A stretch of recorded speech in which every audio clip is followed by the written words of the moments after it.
शंकराचार्य अभिमुक्तेश्वरानंद पर एफआईआर हो गई। एफआईआर कराने वाले जो बाबा जी हैं, उनकी भी लंबी चौड़ी क्रिमिनल हिस्ट्री है। आरोप इतना गंभीर है कि नाबालिग शिष्यों के साथ यौन शोषण का आरोप लगा है शंकराचार्य के ऊपर। ये सारी कहानी तो आप जान ही चुके हैं, मीडिया में आपके सामने ये सारी बातें आ ही चुकी हैं। लेकिन इसके पीछे का जो असली पहलू है वो क्या है? शंकराचार्य पर जो आरोप लगे, कहा गया कि महाकुंभ के दौरान यानी 1 साल पहले भी उन्होंने बच्चों का यौन शोषण किया था। फिर माघ मेला के दौरान उन्होंने अपने शिष्यों का यौन शोषण किया। लेकिन एफआईआर और जो शिकायत सामने आई वो काफी देर से आई। इसलिए एक सवाल खड़ा हो रहा है कि क्या कोई राजनीतिक साजिश तो नहीं है? जिस तरह से शंकराचार्य लगातार योगी सरकार के खिलाफ बयान दे रहे थे, माघ मेले में भी एक विवाद हुआ था। वो नदी में, गंगा जी में स्नान करने के लिए अपने रथ के साथ जाना चाह रहे थे। उस पर विवाद हुआ, उन्होंने स्नान का बहिष्कार किया। योगी सरकार के खिलाफ माघ मेला में ही वो धरने पर बैठे, लगातार वो सरकार के खिलाफ बयान दे रहे थे।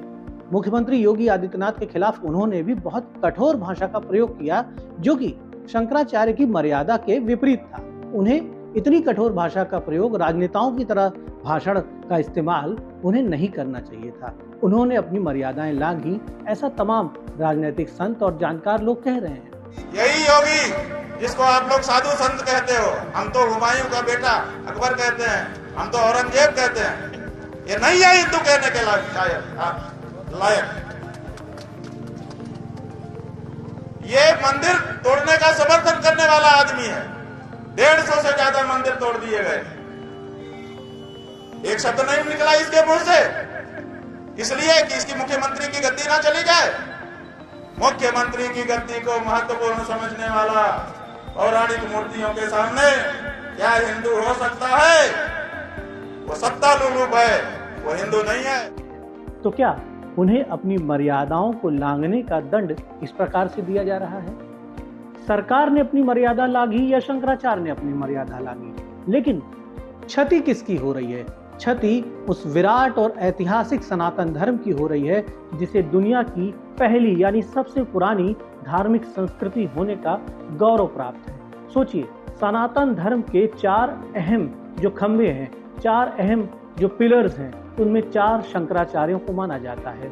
ये सनातन धर्म के सर्वोच्च धर्म गुरु हैं और इनके ऊपर क्या आरोप लगा? अपने ही शिष्यों के साथ यौन शोषण करने का। इतना घृणित आरोप, और ये आरोप भी संदेहों के घेरे में है, क्योंकि ये एफआईआर, ये आरोप तब सामने आए जब लगातार शंकराचार्य यूपी सरकार के खिलाफ, स्वयं मुख्यमंत्री योगी आदित्यनाथ के खिलाफ मोर्चा खोले हुए थे।